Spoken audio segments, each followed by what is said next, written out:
The first time I saw him, I thought it was just another late-night city oddity, one of those things you notice for a second, shrug off, and forget. But what happened over the next week? I still don't like thinking about it, and to this day, I can't sleep with my blinds open. I work remote tech support from my apartment, which means I'm in front of my laptop most nights until around 1 a.m. My desk sits right beside a big window that faces the street. Usually, it's comforting. I like the glow of passing cars, the muffled sounds of people walking by, even the occasional siren. It makes me feel less alone. But that night, when I looked out during a call with a customer, I noticed a man standing directly across the street, under a dead streetlight, not walking, not talking, not doing anything, just staring. He wasn't even staring at me specifically, at least I don't think he was. His head was tilted slightly upward, toward my building, toward the row of windows. My unit is on the second floor, so he would have had to crane his neck a little if he was looking at mine. At first, I didn't think much of it. It's a city. People act weird sometimes, but something about how still he was made my brain register it as wrong. He wasn't fidgeting, not shifting his weight, not checking a phone, not looking around, just standing. I forced myself to ignore him and focused on my call. But every few minutes, my eyes pulled back to the window again, like they were checking to make sure he hadn't moved. He didn't, not for the entire 25-minute call. When I finally stood up, stretched, and walked to the kitchen for water, I checked again. He was gone. I tried to laugh it off. People stand around waiting for rides, for friends, for the bus. I convinced myself that's all he was doing. But then the next night came. I was on another call around the same exact time, 12:58 a.m., when something tugged my attention toward the window again. And there he was, same spot, same posture, same lifeless stillness. This time, I turned off my desk lamp so he wouldn't see me staring back. I stood just out of sight, peeking around the corner of the window frame. The man was tall, maybe 6 feet, wearing a dark jacket and something like a beanie or hood. Hard to tell from that distance. His face was mostly in shadow, but even from across the street, something about him felt vacant, wrong. He stood there for nearly 40 minutes. Every muscle in my body stayed tense the entire time. I couldn't focus on work. My customer was explaining some Wi-Fi issue, and all I could think about was, why is he back? Who just stands in the same exact spot 2 nights in a row? And why does it feel like he's watching me? When he disappeared again, I closed my blinds immediately, but that didn't help. Because on night 3, he didn't even wait for 1 a.m. He was already there. I noticed him right when I sat down at my desk. I hadn't even logged in yet. I looked out the window and he was standing in that same dead streetlight, staring up toward the building like he'd been waiting for me. This time, something new happened. He moved, not a lot, not toward me, but very, very slowly, he turned his head, just slightly, to the left, then to the right, almost like he was scanning the windows, checking each one, searching. When he turned his head back toward the direction of my unit, I dropped down behind the desk so fast I almost knocked over my monitor. I stayed crouched, breathing hard, waiting for, I don't know what, some kind of sign that he'd left, but I couldn't look. I didn't want him to see me. I must have waited at least 15 minutes before finally gathering enough courage to peek again. He was still there, still staring. But now, he was facing directly at my window, not the building, not the row of apartments. My window, no doubt. I slammed the blinds shut. I didn't sleep that night. Every sound, every creak, every passing car made my nerves tighten. I kept imagining the faint outline of a man on the street below, head tilted up, waiting for me to check again. On night 4, I saw something I still don't have an explanation for. It was around 1:20 a.m. and I had the blinds closed this time, but I couldn't help myself. I lifted one of the slats just a little to peek outside. He wasn't across the street. He was on my side of the street. Closer, much closer, standing directly under my window. Now, you need to understand something about my building. There's nothing under my unit, no awning, no ledge, no fire escape, nothing someone could climb. my windows basically floating above the sidewalk. And that's when I noticed his head wasn't level. It was tilted way, way too far back, like he was staring straight up at me. I dropped the blinds instantly, heart hammering. I should have called the police. I know that now. But at that moment, all I felt was this overwhelming, irrational fear that if I made a sound, he would hear me. That if I spoke into the phone, or walked across the room, or even breathed too loud, he'd know exactly where I was. I decided I wasn't looking outside again. Not tonight, not ever. But the universe had other plans. At around 2:14 a.m., I heard a noise at the window. A soft, slow, deliberate sound. Not tapping, not knocking, scratching. I froze. My brain refused to process it at first. My window's on the second floor. There is no way, no possible way, someone could be scratching at it. But it kept going. Long, slow drags across the glass like a fingertip or a nail. I didn't move. I didn't breathe. I didn't even blink. I sat on my bed, staring into the darkness, waiting for the noise to stop. It didn't. If anything, it got more deliberate. Finally, unable to take it anymore, I grabbed my phone with shaking hands and called 911. I whispered as quietly as I possibly could, begging them to send someone. The operator kept telling me to stay calm, stay on the line, stay with her, but all I could focus on was that sound at the window, that impossible, horrifying scraping. After what felt like hours, but was probably just minutes, I saw the flashing red and blue lights reflect faintly through the blinds. The scratching stopped instantly. The officers checked everything: the street, the sidewalk, the alley, the doors, the building entry. Nothing. They told me what I already knew. There's no way for anyone to reach my window from the outside. They left politely, but with that underlying, "you're imagining things" tone you get from people who don't understand fear unless they feel it themselves. The next night, I didn't work. I didn't sit at my desk. I didn't open the blinds. I sat on the couch with every light on until sunrise. Night 6. I forced myself to peek. I waited until 3 a.m., way past the time he normally showed up. I lifted one slat of the blinds, expecting to see nothing. But he was there, back across the street, standing under the dead streetlight. Except this time, something was different. His head was tilted again, but now I could see his face. His eyes were wide, too wide. His mouth hung slightly open, like he was breathing through it. And most disturbing of all, his entire face was pointed straight at me. He wasn't scanning. He wasn't observing the building. He wasn't blankly staring into space. He was looking right at my window, right at me. I jerked back so fast I nearly fell. That was the final straw. I knew I couldn't live here anymore. The next morning, I requested emergency leave from work, packed a duffel bag, and went to stay with a friend across town. I didn't tell him the real reason. I just said something weird was happening at my place. But before I left, I made one last mistake. I took a picture of the street from my window, not because I wanted to document him or catch him or anything like that. I did it because I wanted proof that I wasn't losing my mind. Proof that the street was empty. Except it wasn't. Because when I zoomed in on the picture, the dead streetlight across the road was faintly flickering. And under it, just barely visible in the shadow, was a tall, thin figure, head tilted all the way back, staring up at me. I didn't look again. I didn't double check. I didn't go back to grab anything I left behind. I moved out 2 weeks later. I still don't know who he was, or what he wanted, or how he reached my window that night. But sometimes, late at night, when I'm driving home from work, I'll see someone standing alone on the sidewalk, still, silent, looking upward, and every single time, a chill shoots down my spine, because I can't shake the feeling that he's still looking for me.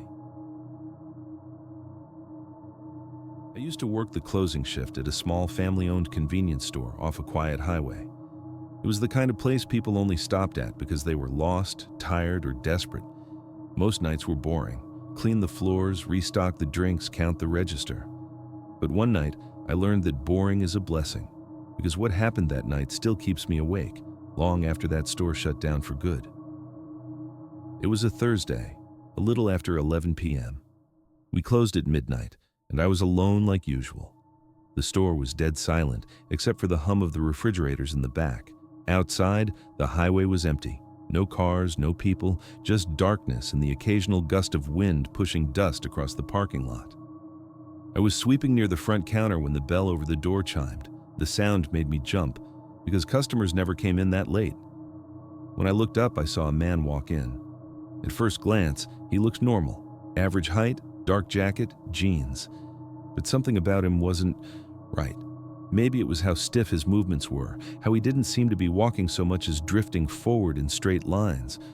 Or maybe it was how he didn't acknowledge me at all. Most people at least mutter a hey or nod when they walk into a near-empty store. But he didn't even glance at me. He just walked down the first aisle and stopped. I tried to ignore the weird feeling crawling up my spine. People are strange sometimes, not illegal. But after a minute or two, I noticed something that made the broom freeze in my hands. He wasn't browsing. He was standing perfectly still, facing the shelves, but not looking at them. His head was slightly tilted down, but his eyes, what I could see of them, weren't focused on anything. They were open, wide, unblinking. I cleared my throat and called out, "Let me know if you need help with anything." Nothing. Not even the slightest reaction. He didn't turn. He didn't shift. He didn't breathe louder or slower or differently. He just stayed still. After about 30 seconds of silence, I told myself he was maybe just drunk or tired. People traveling the highway late at night get all kinds of exhausted, so I kept sweeping and tried not to stare. But after a while, that feeling, the one that kept whispering something was wrong, forced me to check on him again, except he wasn't in the aisle anymore. He hadn't walked to the registers. He hadn't walked past me. The bell over the door hadn't chimed, yet he was gone. I walked down the aisle slowly, half expecting him to jump out from behind the chips or something stupid like that. But he wasn't there. My heart started beating harder as I scanned each aisle. I knew every inch of the store layout. There was no way someone could move from aisle to aisle without me hearing it. Every step echoes on those old linoleum tiles. But he had vanished like he'd walked into a wall. I checked aisle 2. Nothing. Aisle 3. Empty. The drink section, the bathroom, storage room. Nothing. Nothing. Nothing. This man hadn't walked in. He'd drifted in. Slow, silent, hollow. I tried to tell myself he must have left without me noticing. Maybe the bell malfunctioned. Maybe the door didn't fully close. Maybe I was just tired. I went back to sweeping, forcing myself to calm down. The store felt too quiet, though, like the air wasn't moving anymore, like the whole building was holding its breath. Then I remembered the security monitors. I walked behind the counter and looked at the old black and white surveillance screen. The cameras weren't great, but they were good enough to track where customers moved. I rewound the feed by a few minutes, and there he was, walking into the store exactly as I remembered, stiff, slow, unblinking. He went into the first aisle, just like I saw. Then, the worst moment happened. For about 10 seconds, the camera captured him standing there, not moving. Just his back, his shoulders slightly hunched. Then, very slowly, his head turned. Not his body, just his head. It twisted all the way around until his face was staring directly into the camera. His eyes were wide open, his mouth was slightly parted, and his expression was completely blank. No curiosity, no confusion, no anger, just emptiness. Then the feed glitched. Static washed across the screen for about 3 seconds. When the picture returned, the aisle was empty. He hadn't walked out of frame. He didn't move toward the end of the aisle. He didn't go backward.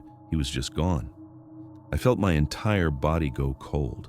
My fingers started to shake, and I had to steady myself against the counter. I knew someone was in the store. Someone who didn't move like a person. Someone who didn't act like a person. I checked the door again, still closed. I checked the windows. No footprints outside, no cars in the lot. I tried calling my boss, but he didn't answer. He never did after 10 p.m. I should have called the police. But what would I even say? Hey, there's a guy who looks like a mannequin but teleports around my store. Nobody would believe that. I decided to count the register early and close 10 minutes ahead of schedule. Nobody would care. Not on a dead Thursday night. I could finish the cleaning another day. That's when it happened. I had just unlocked the register drawer when I heard something from the back of the store. A footstep, not loud, just one, but clear. I froze. Another step, then another. They were slow, dragging steps, like something was pulling its feet across the floor. I leaned around the counter, staring toward the aisles. That's when I saw him. He was standing at the very end of aisle 3, just barely visible behind the shelves. His shadow fell across the linoleum floor, long and distorted, and he wasn't facing the shelves anymore. He was facing me. I didn't want to believe it, but I swear, his posture looked wrong, like his limbs weren't aligned right beneath his clothes, like his shoulders were uneven, arms hanging too low, neck tilted at an uncomfortable angle. I whispered, "Sir, we're closing soon." No reaction. He didn't blink. He didn't twitch. He didn't breathe. He just stared. I forced myself to walk toward the front door. My hand hovered over the lock because the only thought in my head was, if he moves, if he comes toward me, I'm getting out. But he didn't move. He just watched. After nearly a full minute of silence, I stepped back behind the counter and reached for the phone to call the police. But then the lights flickered. Every bulb in the store dimmed and brightened, like the power was struggling. When they returned to normal, he wasn't in the aisle anymore. I gasped and backed up so quickly I hit the cigarette display behind me. Boxes rattled and fell to the floor. My eyes darted around the store. Nothing. Then the door chime rang. The man was standing directly in front of the counter. I didn't see him walk up. I didn't hear footsteps. 1 second, the store was empty. The next, he was there. Up close, he looked even worse. His skin was pale, not sickly pale, but almost gray like paper. His eyes were unnaturally wide, pupils barely visible. His mouth hung open just enough to see darkness inside. He leaned in slightly. Too close. Close enough for me to smell something on him. A faint, cold, wet scent, like old concrete after a storm. I could barely form words. "Can I help you?" He didn't blink. For a long time, he didn't do anything. Then, very quietly, he whispered a single word. "Stay." His voice was wrong. It was like someone playing human speech from a broken speaker, soft, distorted, off-key. I stumbled backward, grabbing the handle of the back room door. My heart was racing so fast I could barely breathe. He didn't move. He just stared. And for some reason, that was worse. I bolted into the storage room, slammed the door, and locked it. I pressed my back against it, gasping for air, listening for footsteps. None came. The silence was more terrifying than any noise would have been. After maybe 30 seconds, I heard the bell over the door chime again, then nothing. I waited 5 minutes before I dared to peek out. The store was empty. The parking lot was empty. The man was gone. But something was different. The camera monitor was still running, and on the screen, on every channel, the same image played, looped over and over. The man standing at the counter, staring directly into the camera mouth, open, eyes wide expression, blank. He had never looked at the camera like that while he was in front of me, but the video showed him staring into it the entire time. I quit the next morning. The owners never found anything. No signs of forced entry, no missing items, nothing. But they did ask me, something that still shakes me. "Are you sure you were alone? Because the motion sensors kept going off after you left." The store is closed now, shut down last year, but I still drive past it sometimes, and every time, without fail, I see a tall figure standing inside, motionless in the dark, staring out through the dusty front glass. Waiting. My friend Ethan and I were 17 when we agreed to house sit for his aunt. She lived about 30 minutes outside town, in one of those older 2-story houses with wooden floors and a long backyard that ended in a line of woods. It was peaceful during the day, unsettling at night. When she handed us the keys, she told us 3 simple rules. Lock the back door after 8 p.m. Leave the outside lights on. Do not open the basement door. "It sticks," she said, "and the lock is old. Just leave it alone." We laughed at the time. A stuck door wasn't exactly nightmare fuel, but by the second night, we realized just how wrong we were. The first day was normal. We watched TV, ordered pizza, played games. Nothing weird, nothing creepy. Around midnight, we crashed in the living room, me on the couch, Ethan on the reclining chair. Sometime around 3 a.m., creaking from upstairs woke me up. Old houses make noise, so I ignored it at first. But when I sat up, I heard a different sound, something coming from the hallway on the first floor, a slow, rhythmic tapping. I looked over at Ethan. He was awake too, staring at the hallway with wide eyes. "You hear that?" he whispered. "Yeah." The tapping stopped. Silence filled the house. Then, bang! Something slammed downstairs, hard. We jumped to our feet, hearts pounding. "What was that?" Ethan whispered.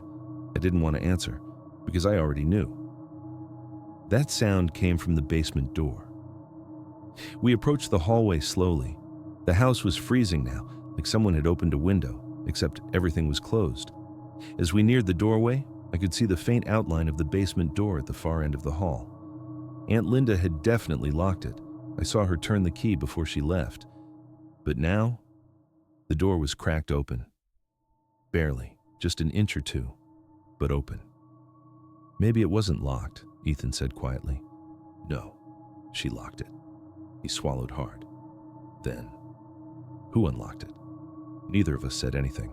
We backed up, turned on every light in the house, and stayed awake until sunrise. By then, the door hadn't moved. It was still slightly open. When his aunt called to check in later that morning, we didn't want to sound paranoid, so Ethan just said, The basement door opened a little last night." She was silent for a moment. "Just keep it closed," she said. "I'll take care of it when I get home."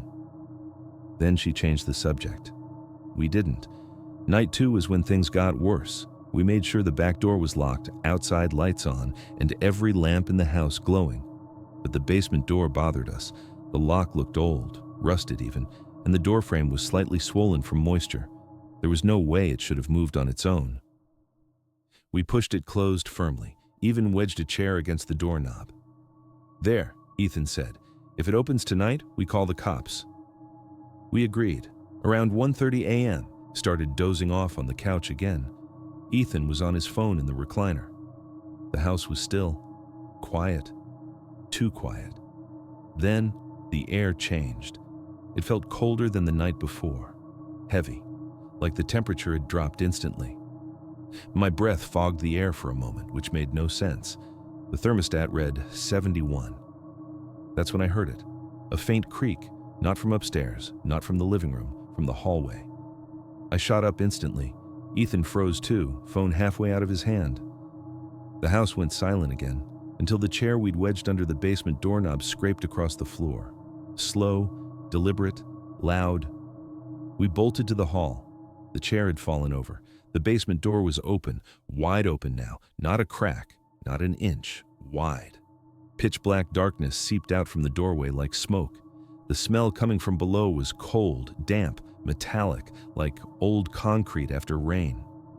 "Dude," Ethan whispered, "what the hell is down there?" I shook my head. My mouth was dry. My chest felt tight. We stood completely still, staring into that dark opening. Then the sound started. Footsteps. Slow, heavy, measured footsteps coming from the basement. Not fast, not rushed, just steady. Coming up the stairs. Ethan grabbed my arm. "Call the police." I couldn't move. I was frozen, paralyzed. The footsteps got louder, closer. They weren't dragging footsteps. They didn't sound animal. They sounded human. I fumbled for my phone, hands shaking so badly I nearly dropped it. My heart was pounding so loud I almost didn't hear it. The footsteps stopped. Right at the top of the stairs, just out of sight. My stomach dropped. I whispered, "Hello?" Without thinking. Instant regret. For a moment, nothing. Then something moved just beyond the doorway. A shadow shifting against the deeper black. Ethan stepped back. "Nope, nope, nope. Call them now." I dialed 911. My voice was shaking so badly the operator could barely understand me. "There's someone in the house," I whispered. "He's in the basement."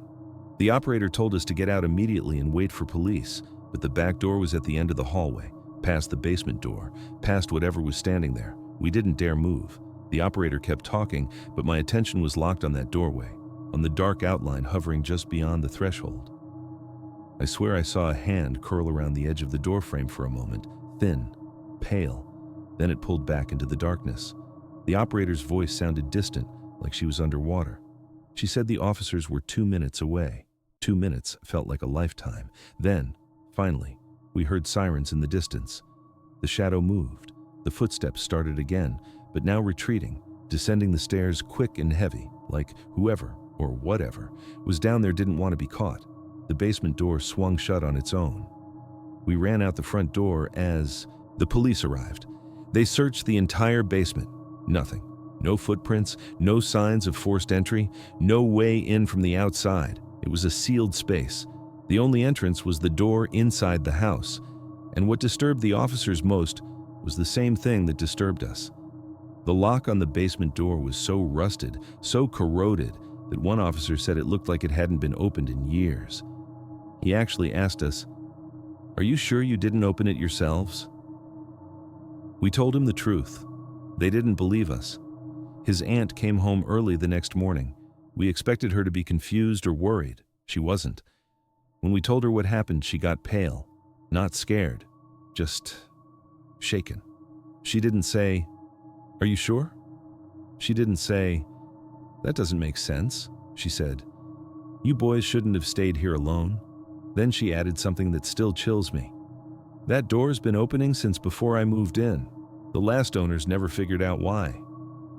We asked her if she ever heard footsteps. She didn't answer. She only said, "Don't tell your parents. They'll never let you come back here." We didn't argue. We didn't stay another night. We didn't even go back inside to pack everything. She gathered our stuff and dropped it off later. For weeks after, I had nightmares of those footsteps, that cold air, that shadow standing at the top of the stairs. But the worst part? 2 months later, Ethan told me something he hadn't mentioned before. The night we ran outside and waited for the cops while he was on the porch. He looked back at the house, and for a split second, he swears the basement door was opening again, slowly, quietly, as if something was watching us leave. He said he saw a shape at the bottom of the stairs, not a person, not clearly, just a tall, dark outline standing perfectly still, waiting. He blinked, and it was gone. We never went back. Aunt Linda sold the house the next year, but sometimes, late at night when everything is quiet, I still hear that sound. A soft creak, a faint bang, and footsteps coming up from somewhere below me. Slow, heavy, deliberate, like something that shouldn't be here, finally found its way up the stairs.